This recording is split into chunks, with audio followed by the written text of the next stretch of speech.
Hey, it's Amelia. Today I'm filming my low buy for 2020 rules video, I guess.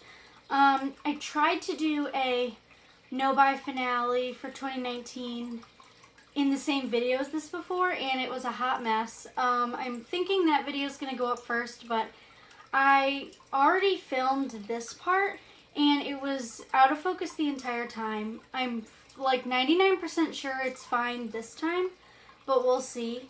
But I'm happy to refilm it anyway because I've changed the wording of some of my rules. I'm hoping this will be going up last, so it may actually go up in February, but just to be clear, all these rules applied January 1st, and I've been following them already. I just needed to change the way I talked about some of the things in here first. So, getting right into it, the first rule is that I only want eyeshadow that fills a genuine gap in my collection. So, if you saw my no-buy video or the intro from last year, my biggest area of concern is my eyeshadows, and I want to make sure I'm not buying anything or receiving gifts of anything that is just dupes of what I already have. And one area in particular that I actually don't have a lot of eyeshadow in is light to medium cool tone mattes. So that's something that I think that I will be getting more of this year, especially with my birthday coming up.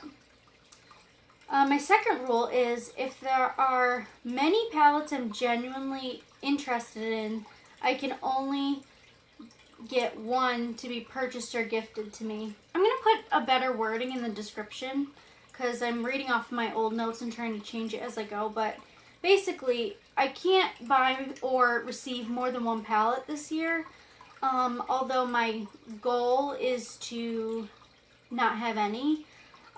These rules are kind of setting the max limit for the low buy, but I also have goals within them, so either on screen or in the description, I'm going to separate my goals from my rules because there are things that I would like to do, but that doesn't mean that I have to do them. And then the rules are like, you cannot do whatever this says don't do, or you have to do what it says to do. So number 2 is like the max limit for me.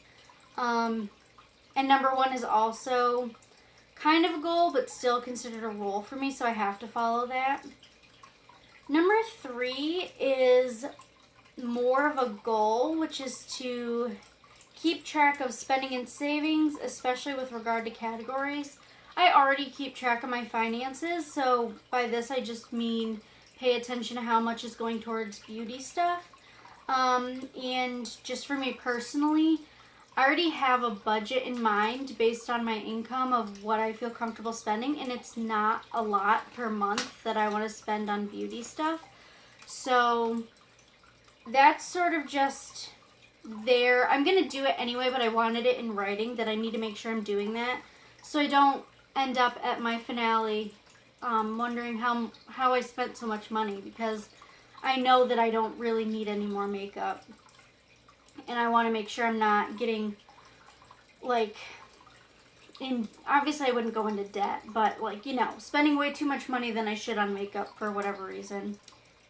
So number 4 is more of a goal.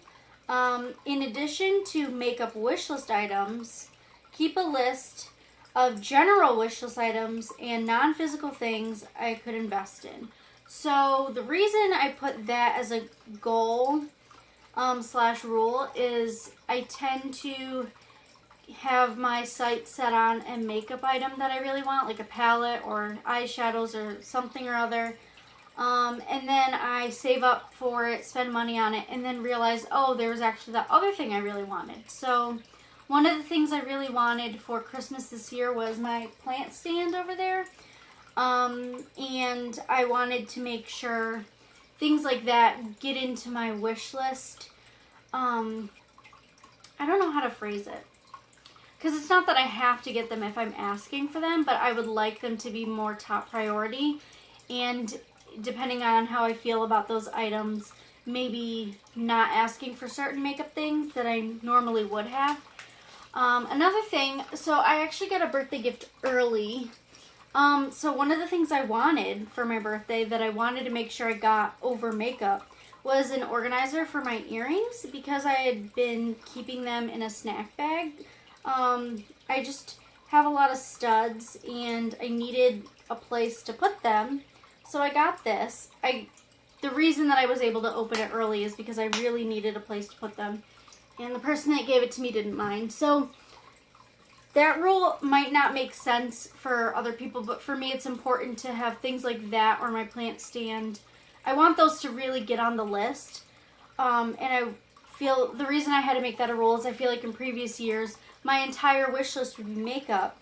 And then after Christmas and my birthday, I would go the rest of the year having to spend my own money on things that I could have asked for because I forgot to ask for them, kind of thing.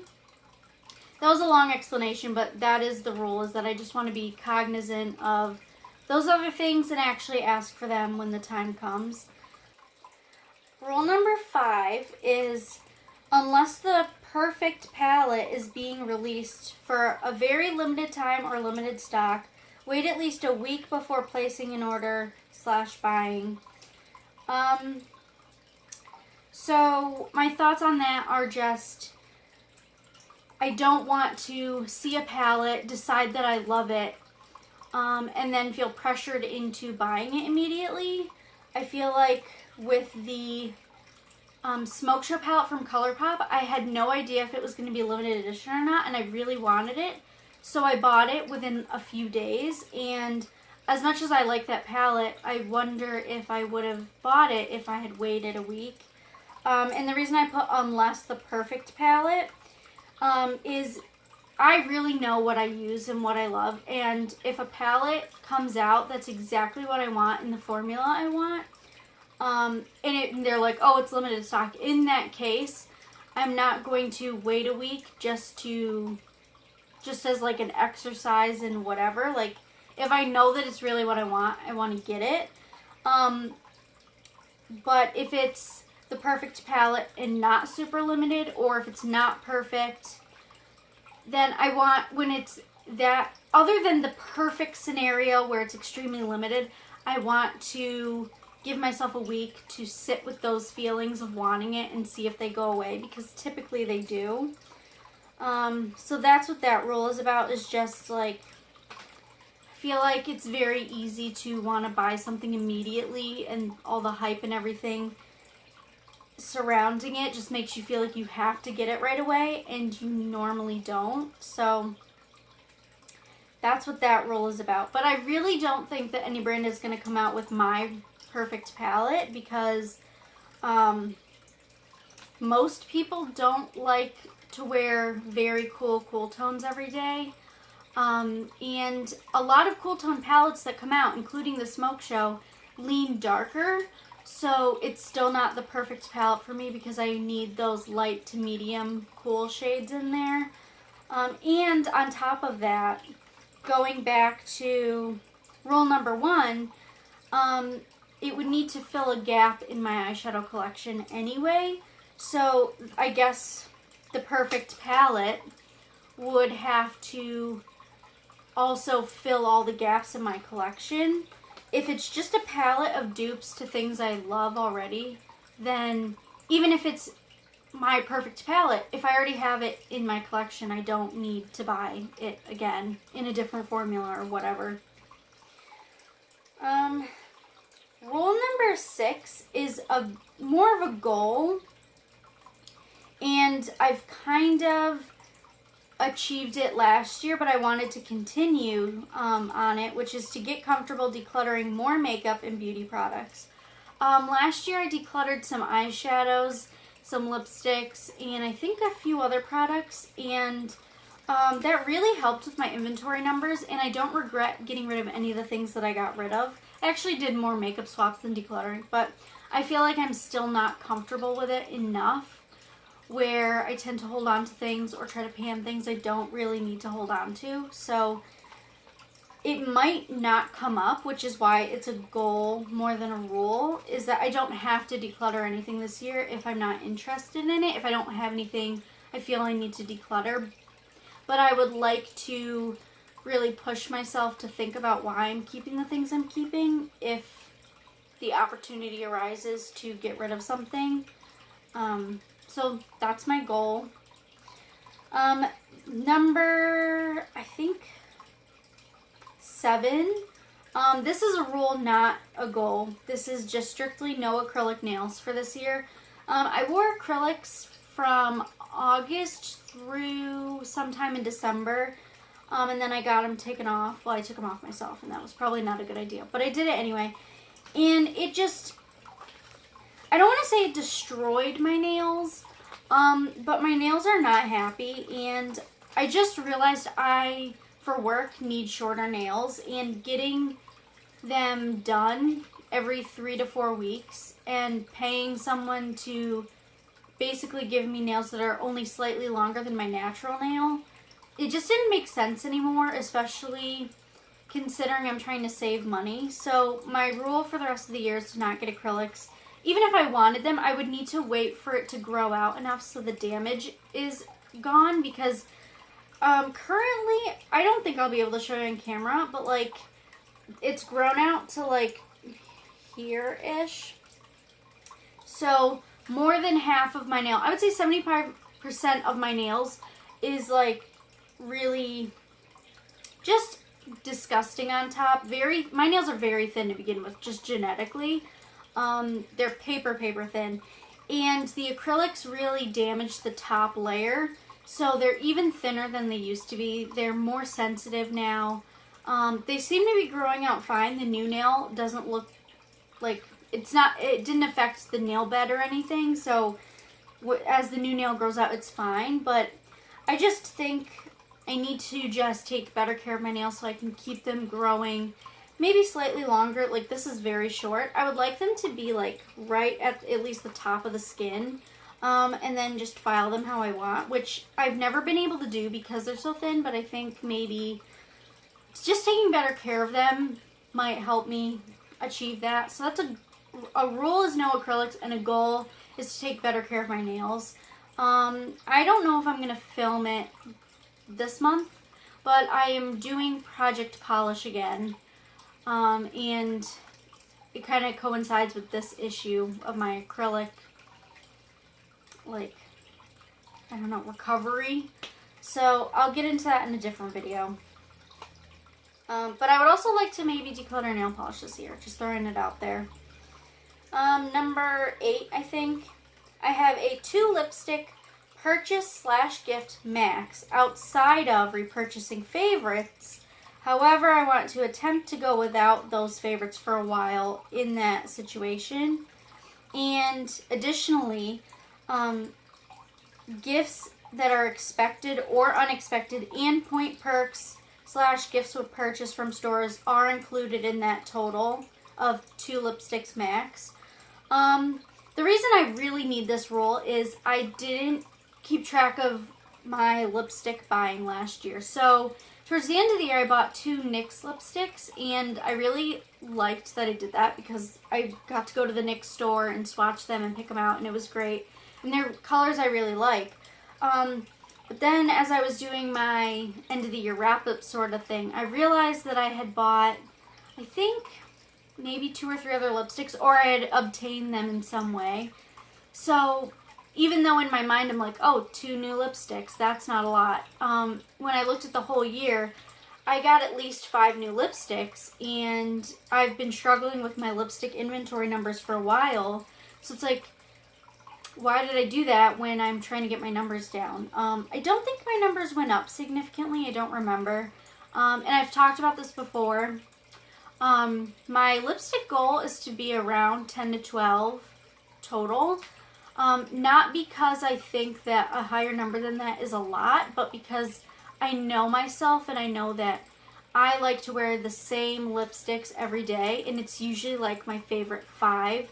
Sometimes, depending on like the makeup looks I'm doing, I'll go between the same 2 to 3 lipsticks and just every day wear them, and that's just how I am. I'm not adventurous in my lipstick wearing, and the fact that I have almost 20 lipsticks, there's just a lot of them that I don't reach for them unless I'm panning them. And that to me is like the sign that you need less, I guess.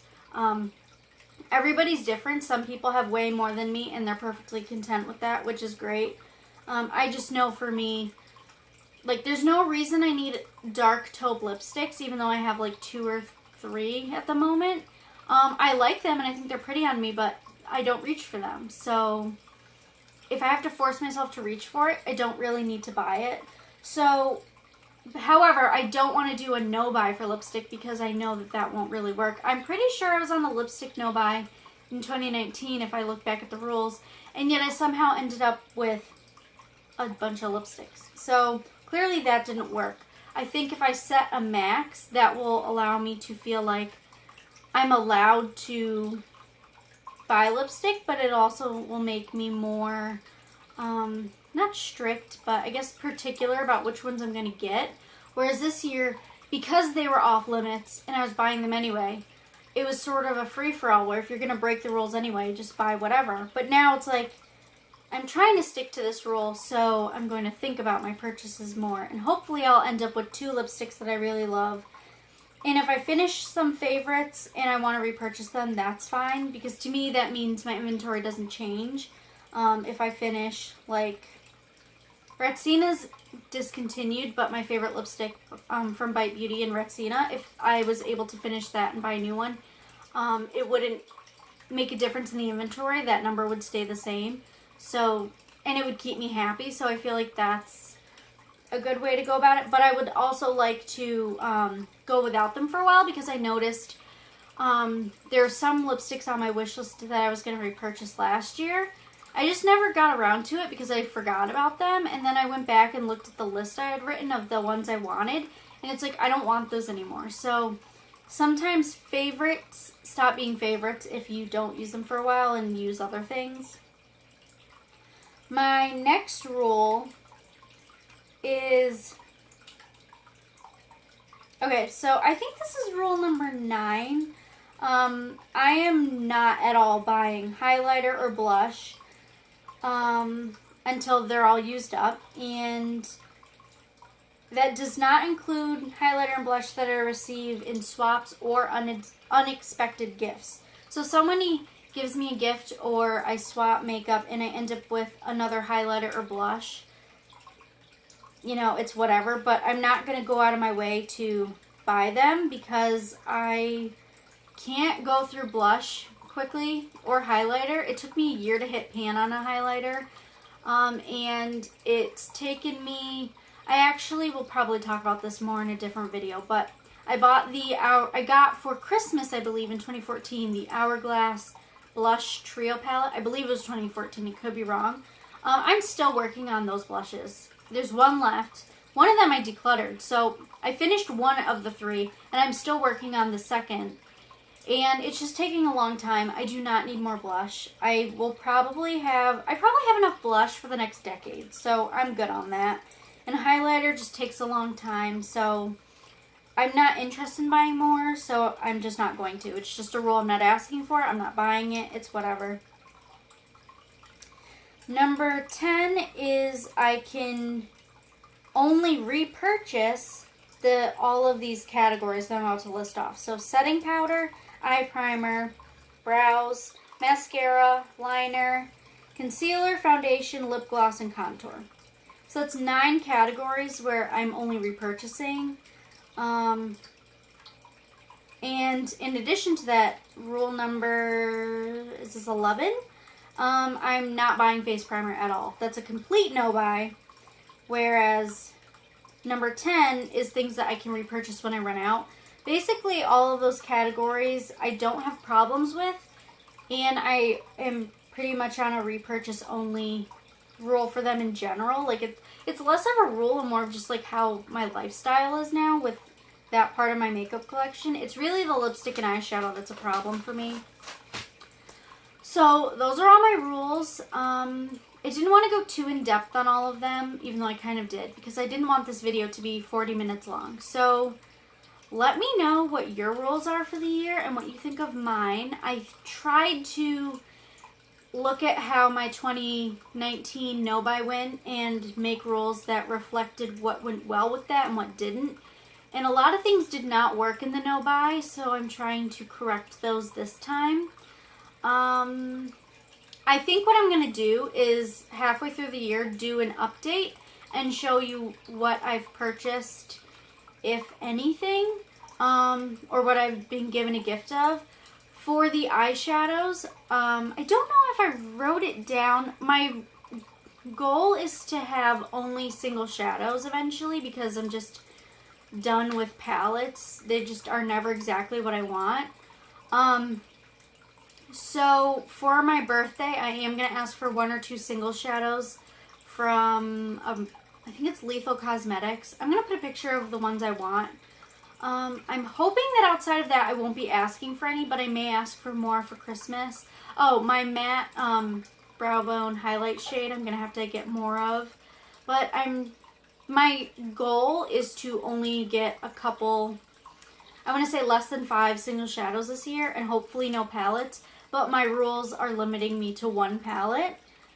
And yeah, I love palettes, and when they come out and there's pictures and everything, I'm all excited and I want to buy them.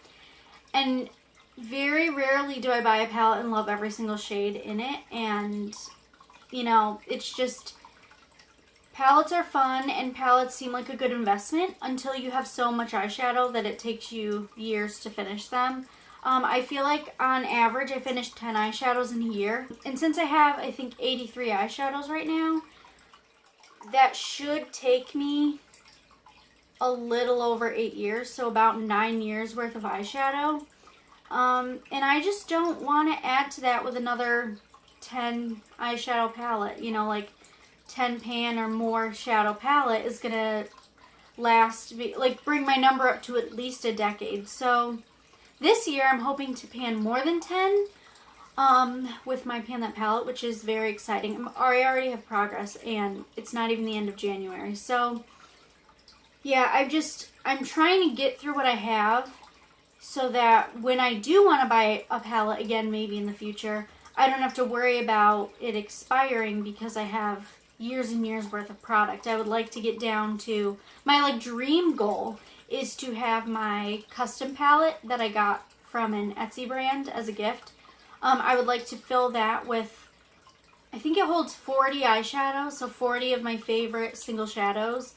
And then, if necessary, use my other magnetic palette to put in a couple extra, but I really don't need more than that. That 40 would take me 4 years. So, you know, that's a lot of product in itself, but it seems like a small amount, especially when it's like limiting to 1 palette, but it's 4 years worth of eyeshadow. So that's kind of my goal, and that's why I'm trying to get my low buy to push me in the direction of get a few single shadows here and there, but don't really buy palettes unless you really, really want it. And in that case, it's something where I'd probably end up depotting it eventually and putting it in my custom palette. So yeah, I feel like I should make the rule that I shouldn't buy any palettes. But I know that if I do that, I'm going to end up buying 3 palettes. So 1 is the max, but I would like to not have any. So that is everything. Thank you so much for watching, and I'll see you in my next video. Bye.